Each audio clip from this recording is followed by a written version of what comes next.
교재는 523페이지에 2200. 그래서 저희 여기 할 차례죠. 급여 자료 입력. 네. 그래서 급여 자료 입력은 말 그대로 이제 월급 주는 겁니다. 그래서 저희가 배우는 게 총 4가지예요. 원천징수는. 그래서 직원이 들어오면 무슨 등록해요? 사원 등록하고, 그 다음에 한 달에 한 번씩 뭐 주죠? 월급 주고.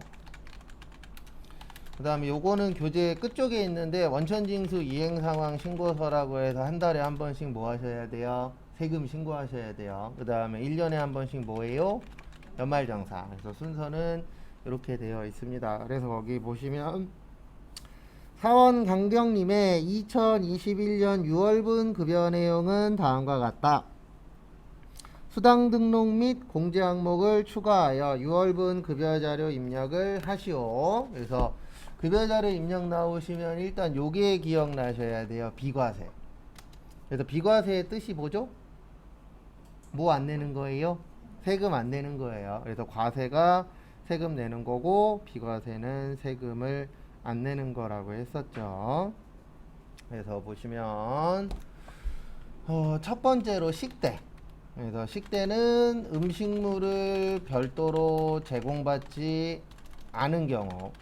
그래서 이게 무슨 뜻이냐면은 결론은 돈만 주란 얘기예요. 그래서 우리가 어떤 회사 가시면은 회사 안에 식당이 있는 경우 있죠? 그러면 그거는 비과세 대상이 아닙니다. 왜냐면 음식물을 제공하니까.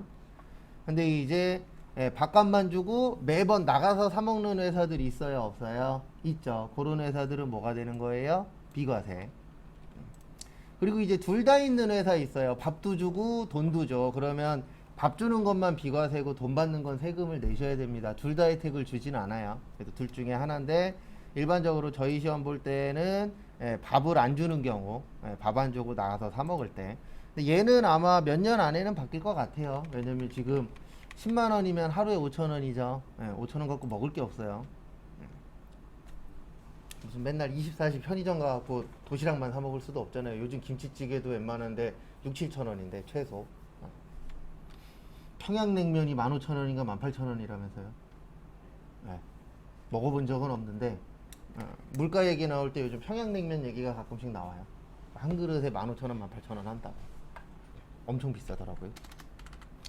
그 다음에 자가운전 보조금. 그래서 우리 요즘에 자동차 많이 끌고 다니죠. 그래서 자차를 회사 업무에 사용했을 때. 그래서 요 금액은 안 해오셔도 돼요. 요건 프로그램 안에 있어요. 그래서 월 20만원 정도 되고, 그 다음에 공동명의 가능합니다. 그러니까 이런 경우들이 있대요. 웬만하면 자동차 공동명의 잘 안 하는데 공동명의 하는 경우들이 있대요. 그래서 공동명의 하면은 인정이 됩니다. 근데 요게 키포인트예요. 회사 뭐에 써야 돼요?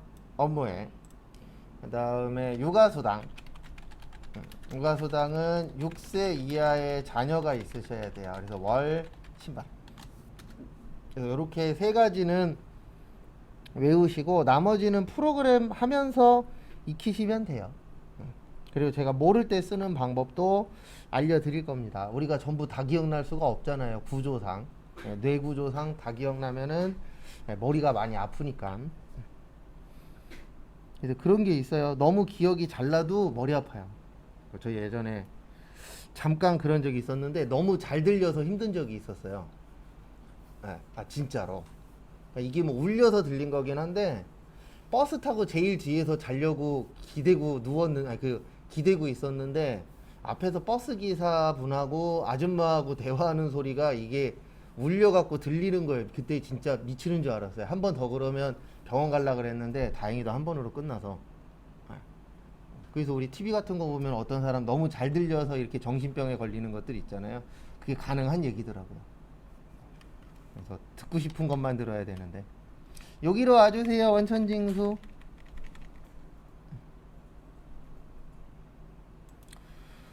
그 다음에 여기 보시면 무슨 자료 입력이라고 있으세요? 급여 자료 입력 누르시고,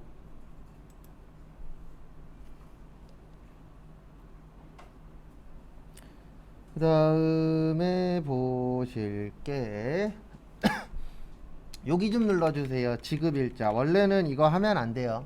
지금 제가 하고 있는 거 원래는 하면 안 되는데 왜 하냐면은 저희가 원하는 대로 안 돼서 하는 거예요. 그래서 여기 지급일자 들어오시면 혹시 이렇게 3개 있으세요? 예.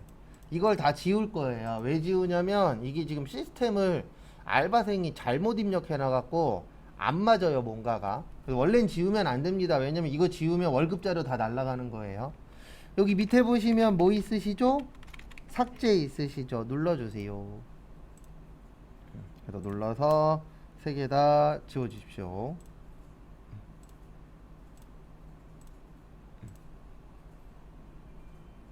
근데 지우는 이유는 딴 게 아니고 저희가 원하는 대로 안 돼서 그래서 지우는 겁니다.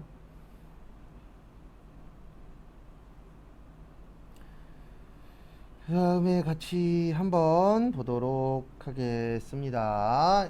여기 눌러주세요. 수당공제. 그래서 급여자료의 핵심은 요 수당공제세요. 그래서 요 수당공제가 가장 중요합니다. 급여자료에서는. 수당공제 누르시고 요거를 맞춰주시는 거예요. 프로그램하고. 그래서 거기 지문 보시면 강경님의 급여 지급일은 25일이고요. 6월에 지급할 내역은 다음과 같으며 거기에다 일단 밑줄만 좀 쳐주세요. 월정액. 월정액의 뜻이 뭘까요? 월정액. 여기 보시면 월정액이라고 있잖아요. 월정액의 뜻은 뭐냐면 매달 주냐 아니면 생각나면 주냐 그 차이예요. 그래서 매달 주는 걸 정기라 그래요. 그래서 정기 그러면은 매달 주는 거고, 여기 보시면 부정기라고 있죠. 부정기는 생각나면 주는 겁니다. 그래서 뭐 명절 보너스 이런 거는 매달 주진 않잖아요. 명절 돼야 주지. 네, 그런 것들을 이제 뭐라 그러세요? 부정기. 그래서 정기 그러면 매달 나가는 거, 부정기 그러면 가끔씩 나가는 거. 그래서 처음에 보시면 거기 박스에 보시면 기본급이라고 있으세요. 뭐라고 있으세요? 기본급. 여기 보시면 기본급은 여예요. 여의 뜻이 뭐냐면 기본급 준다는 얘기입니다. 그 다음에 두 번째 보시면은 여기 상여라고 되어 있습니다. 뭐라고 되어 있으세요? 상여. 근데 거기 보시면 상여가 있나요? 없나요? 박스 안에? 없죠. 네, 없으면 안 넣으면 돼요. 네, 그러면은 부라고 바꿔주시면 됩니다. 뭐라고 바꿔주세요? 부. 그래서 부의 뜻이 뭐냐면 안 쓰겠다는 뜻입니다. 그 다음에 세 번째 보시면 직책수당. 거기 안에 보시면 직책수당이 없어요. 네, 없으면 뭘로 바꾸시라고요? 부. 그러니까 일명 여부 체크하는 거예요. 그래서 쓸 거냐 안 쓸 거냐 그거 판단하는 겁니다. 그 다음에 세 번째 월차수당. 월차수당 있으세요? 없으세요? 없죠. 없으니까 뭘로 바꾸시라고요? 부로 바꾸세요. 그래서 부 그러면 안 쓰겠다. 그 다음에 요게 키포인트입니다. 거기 식대 보시면은요, 거기에다 밑줄 좀 쳐주세요. 어디에다 밑줄 치시냐면은 중식을 별도로 뭐하고 있죠? 제공하고 있죠. 그러면 과세라 그랬어요? 비과세라 그랬어요? 비과세예요. 과세예요. 뭐라고요? 과세. 근데 여기 보시면은요, 문제가 하나 있습니다. 여기 앞에 봐보세요. 여기 비과세 눌렀을 때 이거를 고칠 수 있나요? 없나요? 없죠. 비과세가 과세가 돼요? 안 돼요? 안 돼요. 네, 요럴 때는 어떻게 하시냐면 여기를 부로 바꾸세요. 뭘로 바꾸시라고요? 부. 그래서 부로 바꾸시고, 그 다음에 어떻게 하시냐면 제일 밑으로 내려오세요. 어디로 내려오시라고요? 제일 밑에.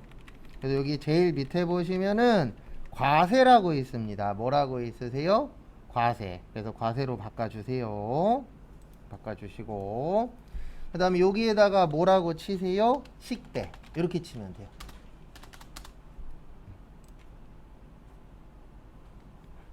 아주 복잡하진 않죠. 그래서 다시 한 번 더 설명은 드릴 거고 앞으로 계속 연습은 할 겁니다.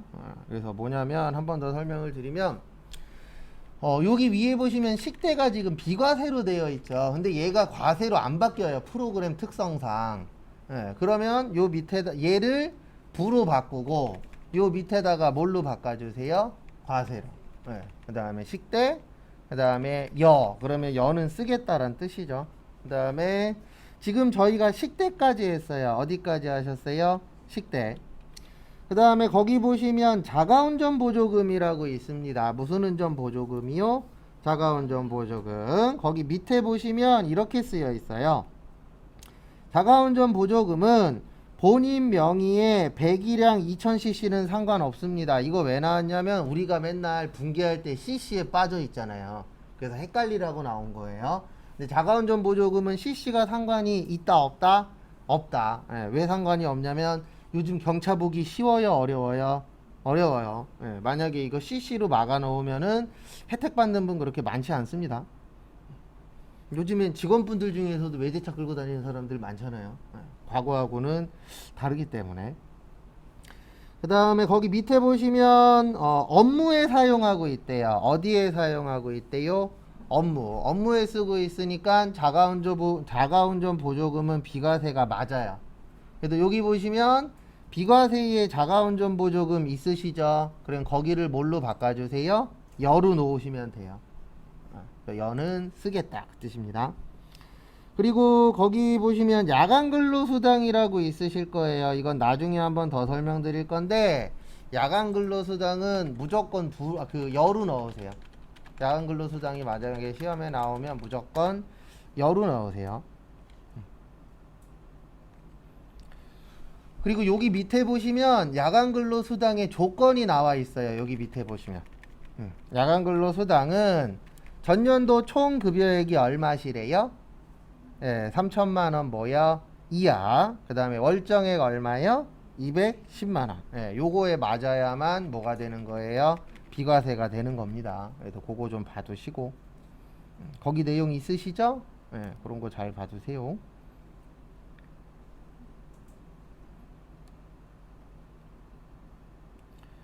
그 다음에 보시면 출근수당.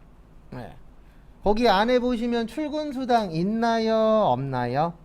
없죠. 예, 그러면 지금부터 이제 어떻게 하는 건지 설명을 좀 드릴게요. 앞에 잠깐만 보세요. 저희가 모든 걸 완벽하게 외울 수는 있나요? 없나요? 없죠. 예, 그래서 시험장 갔는데 만약에 이 문제가 나왔는데 기억이 안 날 수 있어요. 그러면 이렇게 하는 거예요. 여기에다가 비과세로 넣으세요. 일단 지금 우리 출근수당 하는 거예요. 근데 시험장 갔는데 출근수당이 과세였는지 비과세였는지 모를 수도 있어요? 없어요? 있죠. 예, 그럴 때는 이렇게 하시는 거예요. 어떻게 하시냐면 일단 뭘로 넣으시라고요? 예, 비과세로 넣어요. 그 다음에 여기에다 출근수당 치세요. 여기까지는 별거 없죠? 출근수당 치시고 이건 모를 때 쓰는 방법이에요. 출근수당 치시고 그 다음에 어떻게 하시냐면 여기 있으시죠? 출근수당까지 치셨죠? 그 다음에 F2 눌러보세요. 요 세모에서는 F2를 잘 기억하세요. 많이 써먹습니다. F2 누르신 다음에 요거 화면 나오셨죠? 여기에다 출근 쳐보세요. 출근 쳤더니 출근수당이 있나요? 없나요? 없죠. 그러면 출근수당은 비과세가 아니란 뜻이에요.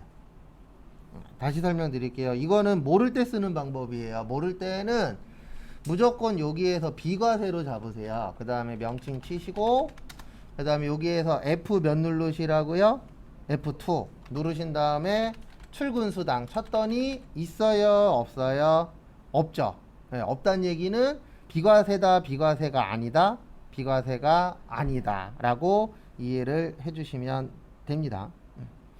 근데 왜 이렇게 하냐면 이거는 모를 때 쓰는 방법이라고 설명을 드렸는데 시험은 모르는 거 줄 때는요 명칭을 정확하게 줄까요 대충 줄까요? 시험 때에는 정확하게 줘요 명칭을. 그래서 여기 비과세 와서 쳤는데 없네 그러면 비과세가 아니라고 보시면 돼요. 그래도 이럴 때는 어떻게 하시냐면 여기 취소 누르세요. 여기 취소 누르시고 대빵 쉬워요. 여기 앞에 비과세로 되어 있죠. 뭘로 되어 계세요? 비과세. 요걸 과세로 바꾸면 돼요. 이 정도는 우리 할 수 있잖아요. 그러니까 처음에 비과세로 놓고 입력한 다음에 비과세가 아니네 그러면 뭘로 바꾸라고요? 과세. 그 다음에 거기 보시면 자격증 수당이라고 있으실 겁니다. 무슨 수당이요? 자격증 수당. 한번 과세인지 비과세인지 찾아보세요. 연습하는 거니까.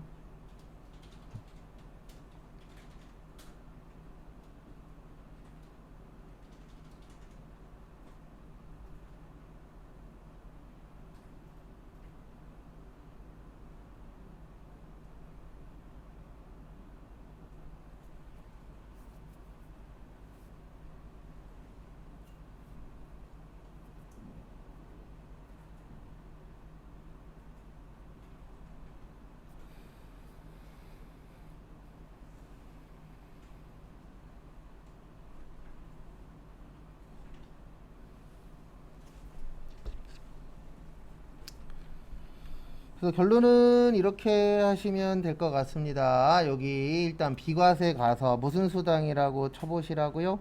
네, 자격증 수당. 그 다음에 F2 자격증 쳤더니 없죠. 그러면 자격증 수당은 비과세가 아니고 뭐세요? 과세예요. 그래서 과세로 바꿔주면 끝. 그 다음에 여기 밑에 보시면 여기는 이제 공제 항목이에요. 공제가 뭐 하는 거죠? 빼는 겁니다. 그래서 우리 월급 줄 때 못 빼고 받죠? 세금 빼고 받죠. 그래서 거기 보시면 6월 공제 항목은 다음과 같다라고 거기 제일 밑에 써 있습니다. 국민연금, 건강보험료, 고용보험료 등과 소득세, 지방세 등은 산출되는 데이터를 무슨 반영하래요? 자동 반영. 그러니까 요거는 신경 쓸 필요 없다. 그 다음에 우리 사주조합비라고 2만원 있대요. 그러면 여기 보십시오. 여기 아래 보시면 우리 사주조합비 있나요? 없나요? 없죠. 네, 그러면 넣어 주셔야 돼요. 요 밑에 클릭하세요. 아래 클릭하시고 그 다음에 거기에다가 뭐라고 치세요? 우리 사주조합비라고 치세요. 그래서 우리 사주조합비 치시고 그 다음에 하실 게 여기 공제소득 유형이라고 있죠. 거기에서 항상 뭐 누르라고요? 모르면 F2. 그래서 F2 누르세요. F2 누르시고 그 다음에 거기 지문에 써 있어요. 뭐라고 써 있냐면은 공제소득 유형은 뭘로 넣으래요? 기부금으로 넣으래요. 그럼 기부금으로 넣어주시면 됩니다. 기부금 몇 번이에요? 3번. 그렇게 넣으면은 끝. 그러니까 이거 나중에 연습 많이 할 거예요. 왜냐면 잘 나와요. 그래서 나중에 제가 이 얘기 많이 할 겁니다. 무슨 얘기 많이 할 거냐면 이 그 급여 자료 입력의 핵심은 여기 수당 공제예요. 뭐라고요? 수당 공제. 그 다음에 확인 누르세요. 여기까지는 별거 없습니다. 이 정도는 우리 할 수 있어요. 그 다음에 우리 지금 몇 월 딸 거였죠? 6월 딸 거였어요. 몇 월이었어요? 6월. 그래서 6월 치세요. 그 다음에 거기 지문에 보시면 6월 며칠이래요? 25일이래요. 그래서 6월 며칠이요? 25일. 그 다음에 여기 강경림씨 누르세요. 강경림씨 누르셨으니까 그 다음에 요 오른쪽에다가는 칸에 맞춰서 숫자만 치시면 되세요. 그래서 기본급은 250, 자가운전은 20, 야간은 10, 식대도 10, 출근도 5, 자격증 5, 우리사주조합비 2만원. 요런 식으로 그 칸에 맞춰서 입력만 해주시면 됩니다. 입력해보세요.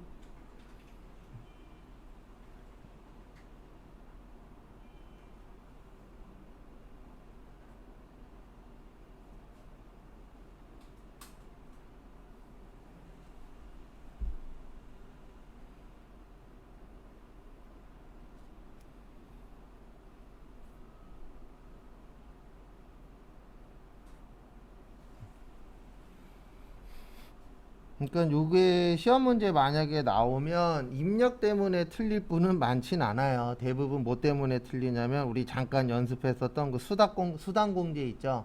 그거 잘못 넣어서 틀릴 수는 있는데 요 금액 때문에 틀리시는 분은 많진 않습니다. 왜냐면 그냥 보고 타이핑만 하면 되잖아요. 그 다음에 다음 걸로 또 넘어가 보도록 하겠습니다. 그래서 다음 거 보시면은요, 이제 연말정산, 요게 조금 시간이 걸려요. 교재는 528페이지.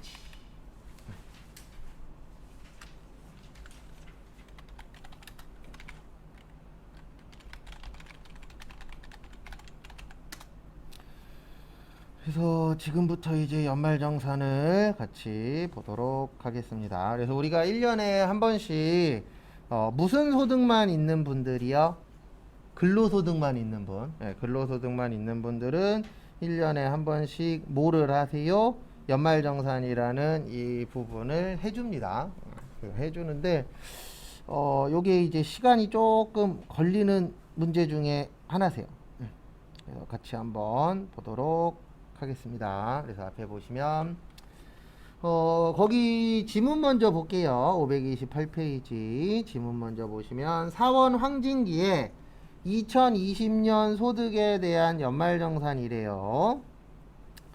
그래서 다음의 자료를 이용하여 연말정산 입력 메뉴에 입력하여 근로소득 연말정산을 하시오 라고 나와 있으니까 저희는 해야죠. 하라고 하니까.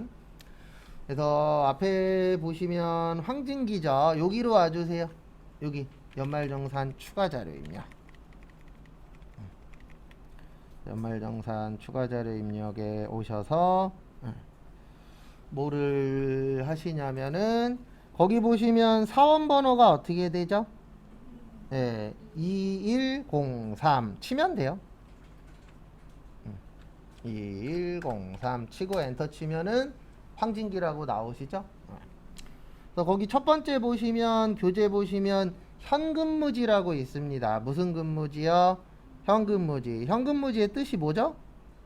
네, 현재 회사죠. 현재 회사 거는 따로 넣어줄 게 없어요. 왜 넣어줄 게 없냐면 월급 입력하잖아요. 그러면 그 데이터가 자동으로 넘어와요.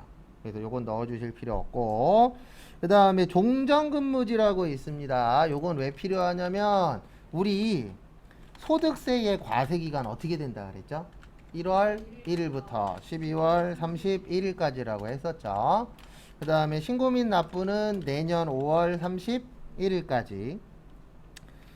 그 다음에 또 보실 게 예외는 두 가지밖에 없다 그랬어요. 사망하고 뭐요? 출구. 근데 우리가 대부분 아시겠지만 요즘엔 평생 직장이라는 개념이 없어요. 공무원이나 뭐 특별한 직업 아닌 이상은 평생 직장이라는 개념이 없다 보니까 일하시다가 그만두시는 분들 있죠. 그리고 1년에 몇 번씩 왔다 갔다 하시는 분들도 실제 존재합니다. 이제 누가 문제가 되는 거냐면 그런 분들이 문제가 되는 거예요. 내가 회사를 다니다가 다른 회사로 이직을 해서 이직할 수 있잖아요. 그래서 지금 요 문제가 이직하신 거예요. 그래서 요걸 넣어주는 이유는 하나입니다. 우리 과세기간은 1월 1일부터 언제까지라고요? 12월 31일이에요. 그래서 그 부분 때문에 이제 지금부터 이 작업을 할 겁니다. 그래서 여기 눌러주세요. 여기 위에 보시면 소득명세라고 있으세요. 무슨 명세요? 소득명세 누르시고, 그 다음에 여기 위에 보시면 종전이라고 있으세요. 참고로 이 종전은 하나가 될 수도 있고 두 개가 될 수도 있고 여러 개가 될 수도 있습니다. 왜냐면 1년에 여러 군데 다니시는 분도 나올 수 있어요? 없어요?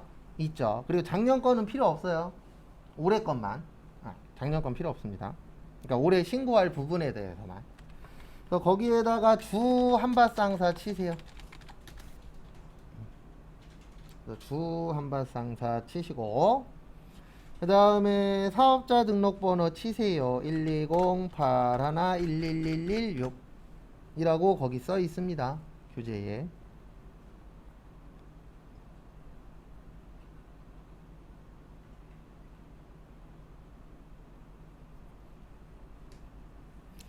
그 다음에 근무기간은 2021년 1월 1일에서 2021년 9월 30일.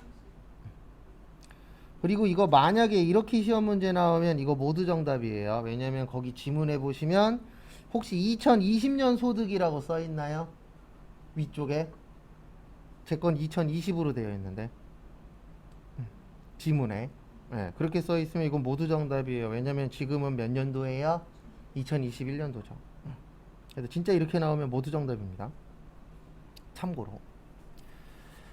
그 다음에 보실 게 저기 급여 총액이라고 있으시죠? 여기 보세요. 밑으로 쭉 내려, 그다 여기 급여는 여기 있어요. 13-1번. 13- 몇 번이요? 1번에 보시면 급여 있죠. 급여 얼마래요? 4,275. 일단 4,200 입력하시고요. 그 다음에 밑으로 쭉 내려오세요. 밑으로 쭉 내려오시면 아래쪽에 소득세 있을 거예요. 기납부세 쪽에. 무슨 세 있으세요? 소득세. 그래서 소득세 가셔서 얼마 쳐야 되죠? 거기 보시면 소득세 얼마래요? 320이래요. 그래서 소득세에 320. 그 다음에 지방소득세는 얼마세요? 32만원. 치세요. 아래쪽에 있어요. 요거는. 그래서 아래쪽으로 쭉 내려오시면은 이렇게 생긴 게 있을 겁니다. 그래서 그 칸에다가 입력을 해주시면 됩니다. 입력하시고.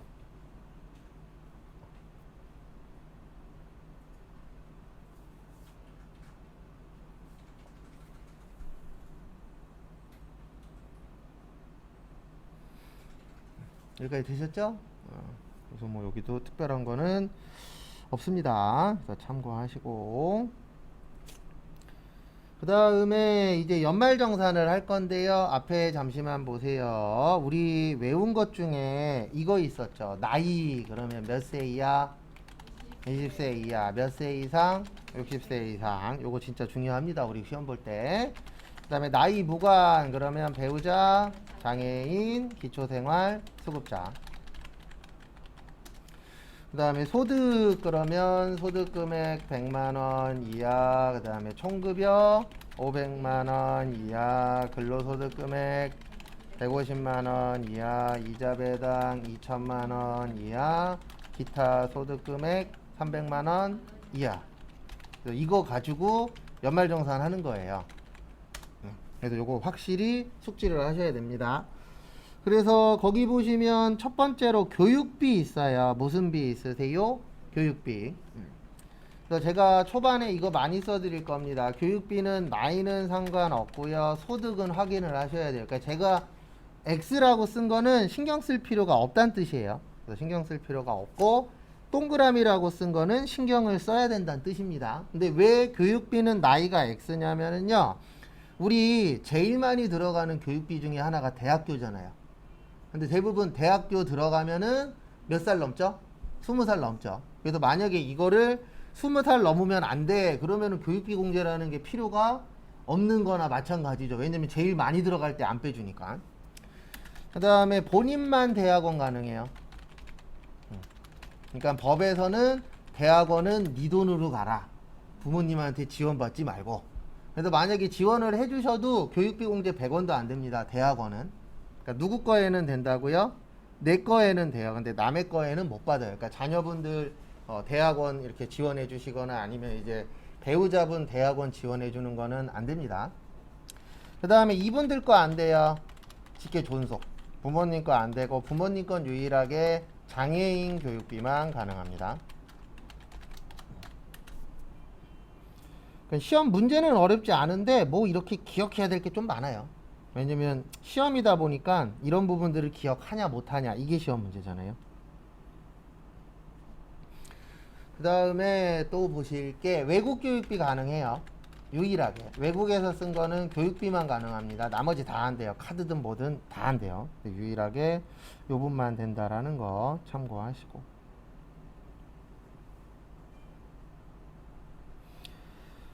그 다음에 다음 거 보시면은요, 그 다음에 우리 교복구입비 있죠. 네, 교복구입비는 1인당 50만원까지 됩니다. 1년에. 근데 이건 나중 되면은 많이 없어질 것 같아요. 요즘에 뭐 무료로 맞춰주는 데들이 늘어나고 있어서. 아니면 뭐 선별거리 이렇게 입는다거나 어쨌든 그런 식으로 조금씩 사는 건 줄어들고 있는 추세더라고요. 보니까. 그 다음에 보실 게 저거 요거 뭐였지? 현장 체험 학습비. 현장 체험 학습비는 1인당 30만원이에요. 그러니까 우리 뭐 수학여행이나 이런 거 학교에서 가죠? 그런 거 갈 때 돈 내요? 안 내요? 내죠. 네, 그런 거는 1인당 얼마요? 30. 예전엔 없었어요, 이런 건. 근데 이제 요즘에 워낙 돌아다니는 것도 다 돈이다 보니까. 그 다음에 학원비는 미취학 아동만 가능해요. 왜냐면 우리나라의 그 학원비라는 것 자체가 사교육이잖아요. 그래서 국가에서는 사교육을 좋아하세요? 싫어하세요? 싫어하죠. 예. 근데 미취학 아동은 아직 학교를 다니는 게 아니니까 미취학 아동만 학원비 가능하고 나머지는 안 됩니다.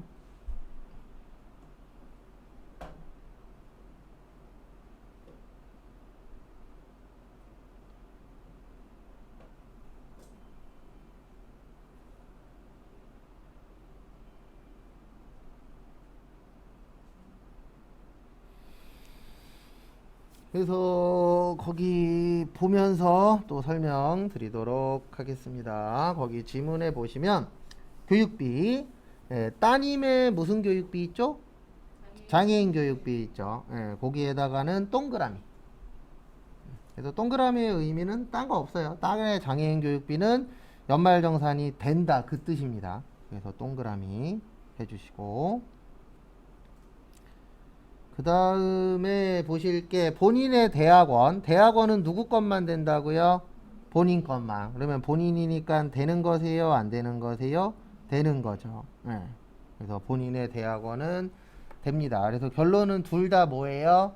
동그라미. 그래서 앞으로 제가 이 얘기 많이 할 거예요. 무슨 얘기 많이 할 거냐면 이 전산 세무 시험의 요 연말정산은 OX 싸움이에요. 그래서 입력해도 되면 O, 입력하면 안 되면 뭐야? X. 그 다음에 그 동그라미에요, 둘 다. 그 다음에 이제 입력해 볼 겁니다. 그래서 입력은 이렇게 하시는 거예요. 여기 밑으로 내려보시면 요 스크롤바 있죠? 여기 먼저 눌러주세요. 연말정산 입력. 무슨 정산 입력이요?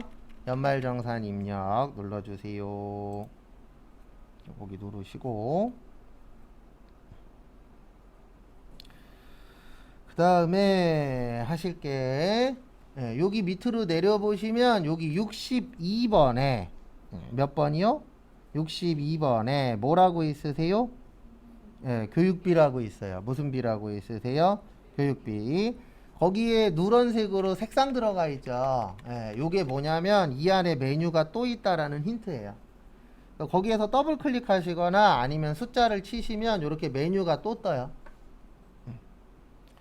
그 다음에 여기 보시면 색깔 또 들어가 있죠. 그러면 여기도 또 메뉴가 또 뜬다는 얘기입니다. 그렇게 이해를 해주시면 되세요. 그래서 지금 거기 보시면 딸의 장애인 특수교육비였죠, 아까. 그러면 여기 보시면은 장애인 특수교육비라고 있어요. 아래쪽에 보시면. 그래서 장애인 특수교육비 얼마였었죠? 152만 원을 치세요. 152만 원을 입력을 해 주시고요. 그 다음에 여기 보시면 본인 있죠? 본인에다가는 본인의 대학원 얼마요? 620 이렇게 치세요. 그러면 끝. 이렇게 넣으면은 점수를 주십니다.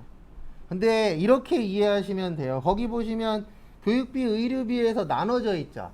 맞죠? 교육비 다 맞으면 몇 점 이렇게 주는 거예요.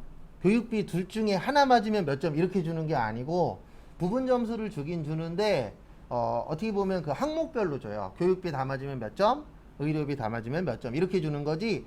교육비가 만약에 2점이야. 그래서 둘 중에 하나 맞았으면 1점이야. 이렇게는 안 줘요. 그런 부분 참고하시고. 그다음에 확인 눌러주세요. 이런 식으로 입력하고 바꾸고 입력하고 바꾸고 이렇게 하는 겁니다. 그 다음에 두 번째 의료비. 무슨 비요? 의료비. 그래서 의료비는 나이는 X, 소득도 X예요. 그래서 나이 소득은 상관이 없습니다.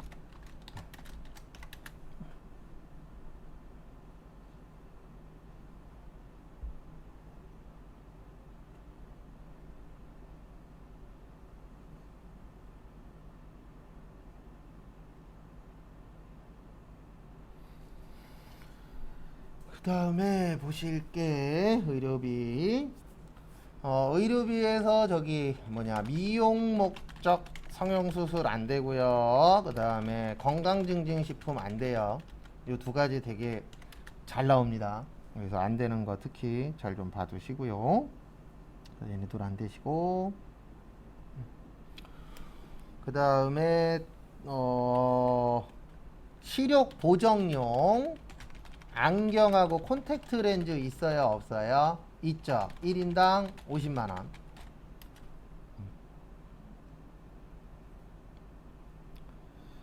그 다음에 요 부분은 시험 문제 아직은 그렇게 많이 안 나왔는데요. 우리 실손보험 있죠. 네, 실손보험은 제외하고 입력하셔야 돼요. 그러니까 만약에 내가 100만원만큼 병원비가 나왔어. 근데 실손보험에서 80을 받았어. 그러면 20만원만 넣는 겁니다. 왜냐면 실손보험에서 혜택 받고 그 다음에 국가에서 또 빼주니까 이거는 어떻게 보면 국민 입장에서는 그 국가 입장에서는 국민이 안 낸 돈에 대해서도 공제를 해준 거죠. 왜냐면 돌려받았으니까. 그래서 돌려받은 거는 뭐 한다고요?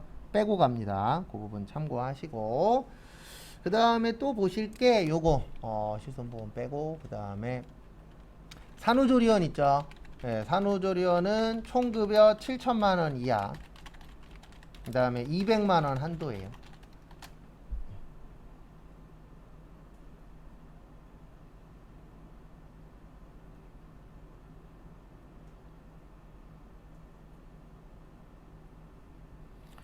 요즘에 어쩔 수 없는 상황에 의해서 산후조리원 활용하시는 분들이 많으시잖아요. 그래서 그 산후조리원을 활용하시는 경우에는 다 되는 건 아니고 7천만원 이하이신 분들이고 한 번 사용할 때 얼마까지요? 200만원까지.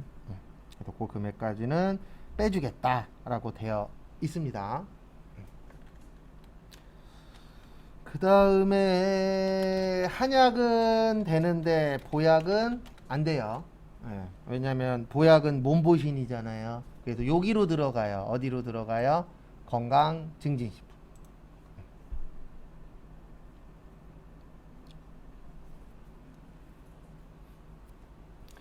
그래서 또 하나씩 보면서 하도록 하겠습니다. 그래서 거기 그 다음에 요건 안 외우셔도 돼요. 이건 안 외우셔도 되는데 왜 안 외우셔도 되냐면 여기 좀 전에 저희 교육비 넣었죠. 뭐 넣었어요?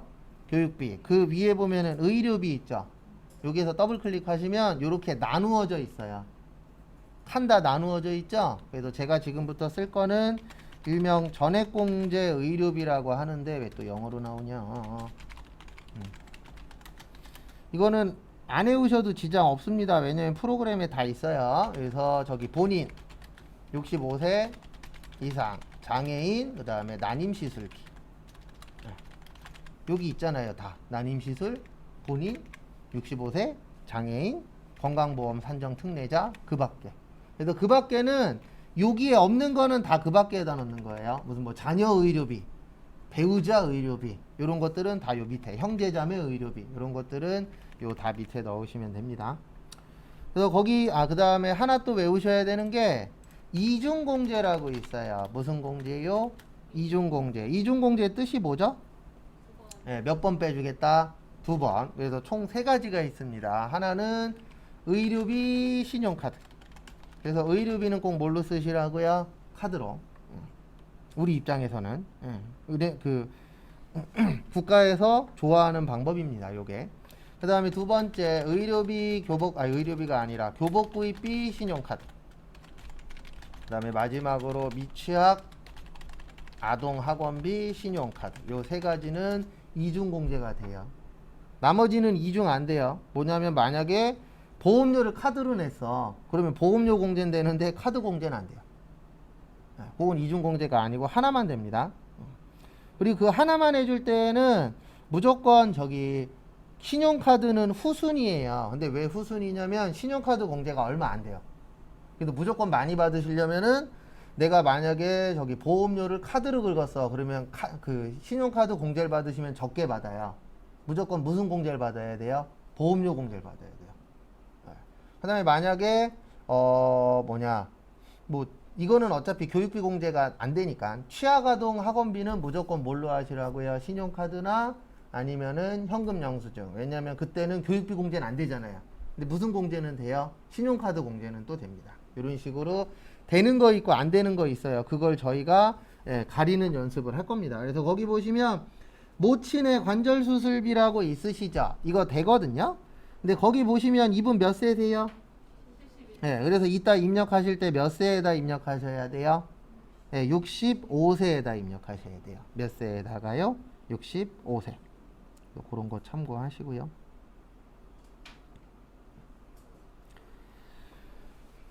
그래서 결론은 됩니다. 그 다음에 다음 분 처의 쌍꺼풀인데 거기에 무슨 목적이라고 적혀 있죠? 네, 미용이라고 써 있죠. 그래서 되시는 거예요? 안 되시는 거예요? 안 되는 겁니다. 그러니까 이런 식으로 구별해서 넣어서 맞냐 틀리냐 그렇게 가는 거예요, 시험이. 그래서 여기로 오세요. 여기 의료비. 의료비에서 더블 클릭하시면은 여기 나오죠. 여기에서 65세 있으시죠? 네, 아까 65세가 얼마셨어요?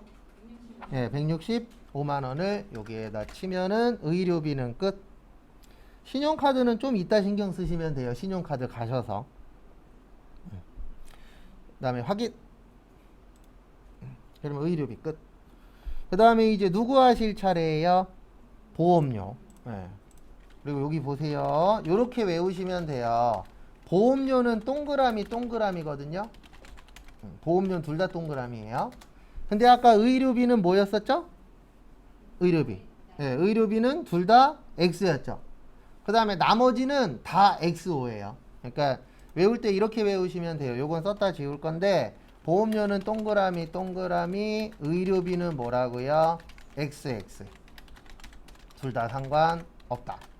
그 다음에 나머지는 나이는 상관없고 뭐만 봅시다. 소득만. 이렇게 되어 있어요. 이게 과거에는 정리가 안 되어 있었어서 외웠어야 돼. 따로 몇 개를 더 외웠어야 되는데 지금은 좀 그나마 정리가 돼서 이렇게 기억해 주시면 됩니다. 그래서 보험료는 다 확인해야 되고 의료비는 확인할 필요 없고 나머지는 뭐만 확인하라고요? 소득만. 그렇게 나눠져 있다라는 거 참고해 주시면 감사하겠습니다.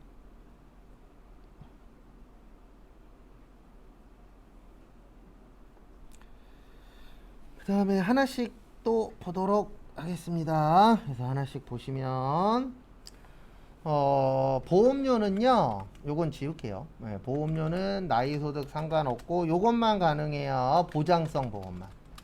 무슨 보험만 가능하다고요? 보장성 보험. 그 다음에 두 번째로 피보험자가 중요합니다. 피보험자가 보험 적용받는 사람이에요. 그래서 보험 계약하면은 꼭 두 분이 나옵니다. 계약하는 사람을 계약자, 그 다음에 적용받는 사람을 뭐라 그래요? 피보험자. 그래서 피보험자의 나이가 몇 살이냐, 피보험자의 소득이 어떻게 되느냐, 이게 중요한 겁니다. 계약자는 상관이 없어요. 왜냐면 계약자는 뭐만 하신 분이에요? 계약만 대신해 준 사람이잖아요. 그래서 거기 보시면 지문 보시면은요, 보험료 보시면 근로자 본인의 무슨 보험료라고 되어 있죠? 자동차 보험. 네, 자동차 보험 될까요? 안 될까요? 돼요. 왜냐하면 자동차는 대표적인 보장성 보험이잖아요. 자동차 사고 나야만 뭐 받을 수 있죠? 혜택 받을 수 있죠. 그래서 저번 주 얼마 안 됐죠? 네, 저기 천안에서 난리 났잖아요. 네, 얘기 들으셨죠? 세차하시던 분이 담배 때문에 그런 것 같다라고 얘기 나오긴 하던데 어쨌든 차가 터졌죠. 그래서 난리 났잖아요. 그래서 아마 그쪽에서 일하시는 분들은 조만간 타격이 클 거예요. 세차장 진입 불가로 막아버릴 테니까. 왜냐면 한번 그러면 또 그럴 확률이 있잖아요. 그래서 아마 그쪽에서 일하시는 분들은 지금 큰일 났어요. 조만간은 장사 안 될 테니까. 잊혀지는데도 시간이 조금은 걸리잖아요. 근데 그거 봤더니 좀 크게 사고 나긴 했더라고요. 그러니까 항상 조심하셔야 돼요. 그래서 거기 보시면 자동차 보험 되고 생명보험 돼요. 거기 써 있죠. 무슨 성 보험료라고 써 있어요? 보장성. 그래서 되는 겁니다. 그 다음에 마지막으로 따님의 무슨 보험이요? 장애인 보험. 그것도 돼요. 그래서 결론은 다 되는 겁니다.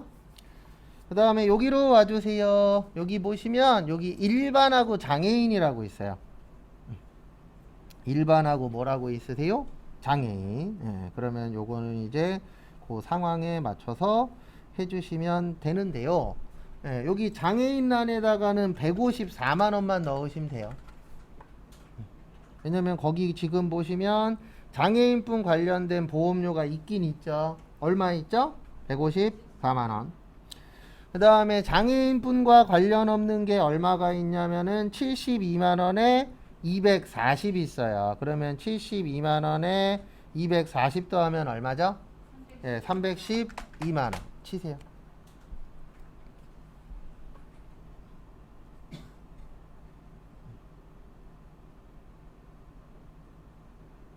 되셨습니까? 네. 이렇게 넣으시면은 지금 문제도 끝. 그 다음에 연금저축 하러 갈게요. 연금저축 앞에 봐주세요. 연금저축은 여기 있거든요. 위쪽에 연금저축 등이라고 보이시죠?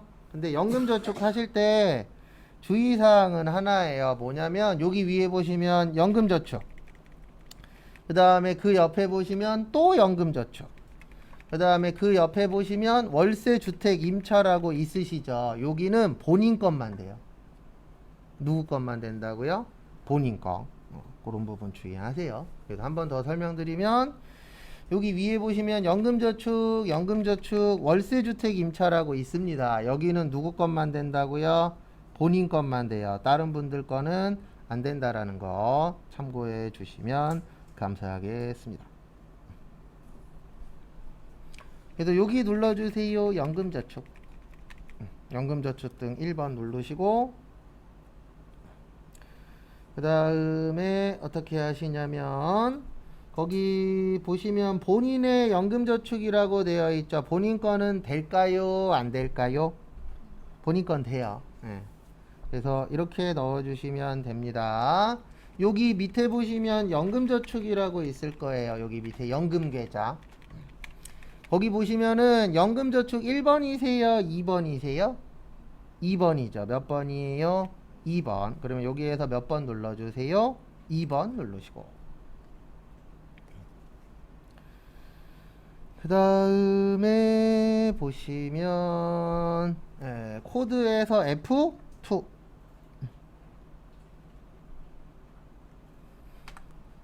그 다음에 지금 거기 보시면 무슨 은행이라고 되어 있죠? 우리은행. 그래서 우리 치시면은 우리은행이라고 나오실 겁니다. 그 다음에 계좌번호 치실 때 주의하셔야 되는 점은 마이너스 표시. 그래서 201-02-13917 치시고.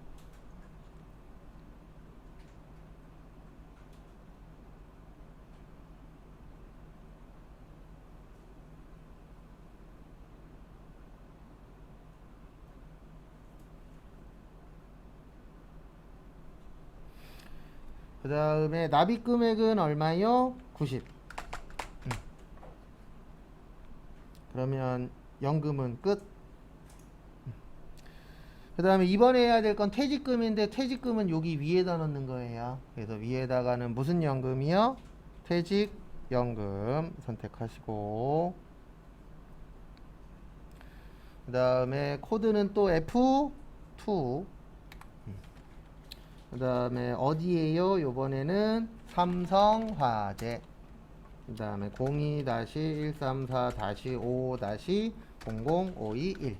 그 다음에 320 넣으시고.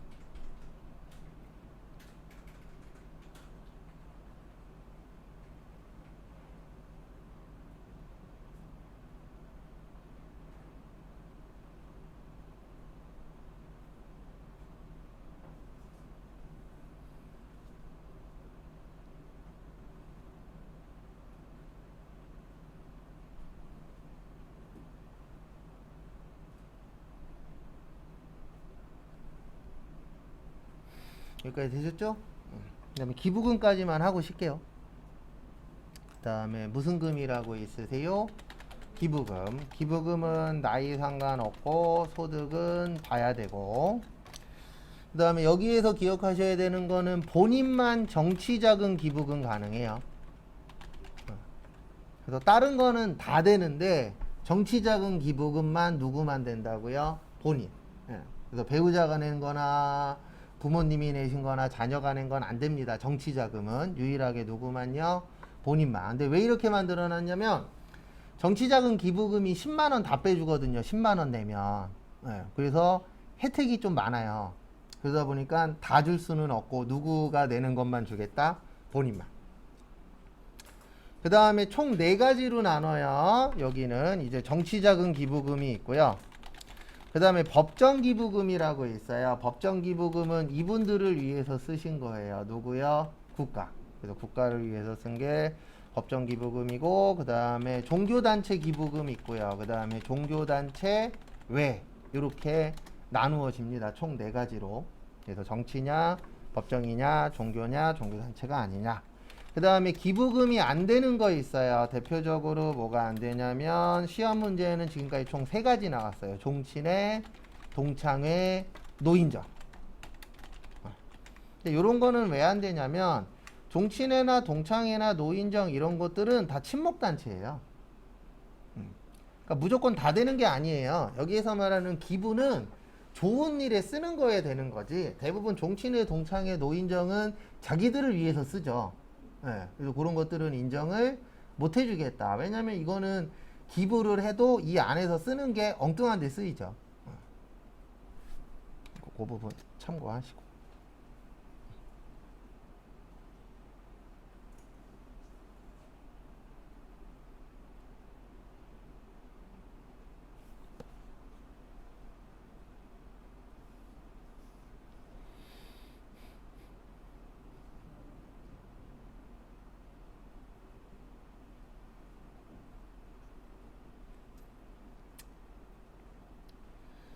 그 다음에 다음 거 또 보도록 하겠습니다. 다음 거 보시면은요. 거기 보시면 종교단체 건축헌금이라고 있으시죠? 예, 요건 되는데 요거는 이따 넣으실 때 무슨 단체에다 넣으셔야 돼요? 종교단체에다가. 그 다음에 정치자금 본인 거니까 되는 겁니다. 예, 정치자금은 본인 아니면 안 된다라는 거 주의하시고. 수재의원금 이거 비만이 내린 거죠. 예, 그러면 이거는 국가한테 도움이 되는 기부잖아요. 그래서 얘는 무슨 기부금이요? 법정기부금. 그래서 뭐 법정기부금의 종류는 되게 많습니다. 뭐 여기에 있는 거라던가 아니면 뭐 군인 관련된 거. 그 다음에 저거 뭐냐 적십자 회비 있죠? 예, 그것도 뭐예요? 법정기부금이에요. 왜냐면 적십자하고 국가하고 관련성이 있어요? 없어요? 있어요. 그 다음에 사회복지 공동모금회라 그래서 사랑의 열매 있죠. 예, 그거의 정식 명칭이 사회복지 공동모금회입니다. 그것도 국가하고 연관성이 있어요? 없어요? 있어요. 그런 데들은 법정기부금이에요. 그리고 실무에서는 크게 문제될 게 없는 게 기부금 영수 중에 대부분 써 있어요. 법정인지 지정인지 국가에서 다 정해놔서 대부분 적혀 있는데 시험 때에는 우리가 그걸 구별해야 됩니다. 그래서 결론은 종교단체는 되고 정치자금도 되고 수재의원금도 됩니다. 그래서 칸은 여기에 있어요. 여기 눌러주세요. 연말정산이면 여기 누르시고 그다음에 여기 밑에 보시면 63번에 무슨 금이라고 있으세요? 기부금. 더블클릭. 이렇게 많이 나오죠? 네, 그러면 제일 첫 번째가 종교단체 기부금이었죠. 종교단체는 요 제일 밑에 있어요. 아래쪽에. 종교단체 당해기부금이라고 제일 밑에 있으시죠? 거기에다가 얼마 치세요? 120. 그냥 칸 채우는 거예요. OX 한 다음에 맞는 칸에 가서 입력한다. 이렇게 보시면 됩니다.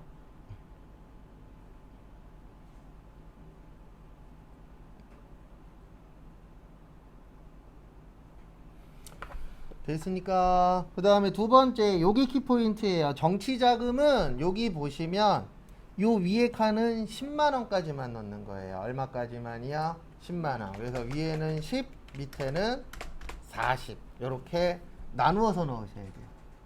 근데 그게 왜 그러냐면 그 법에 10만원까지에 적용되는 세율하고 밑에 10만원 초과분에 적용되는 세율하고 달려요. 인정되는 금액이. 그래서 무조건 10만원까지는 위에 10만원보다 큰 금액 그 나머지 금액은 어디요? 밑에. 그 다음에 여기 보시면 법정당해 기부금이라고 있습니다. 아까 저기 수재연금이 법정이었죠. 얼마였어요? 10만원 이렇게 넣어주시면 끝. 됐습니까? 네. 그 다음에 잠깐 쉬었다가 10시 40분에 이제 신용카드 하나 남았거든요. 그 신용카드 보고 원천징수 보고 분계 연습 좀 할게요.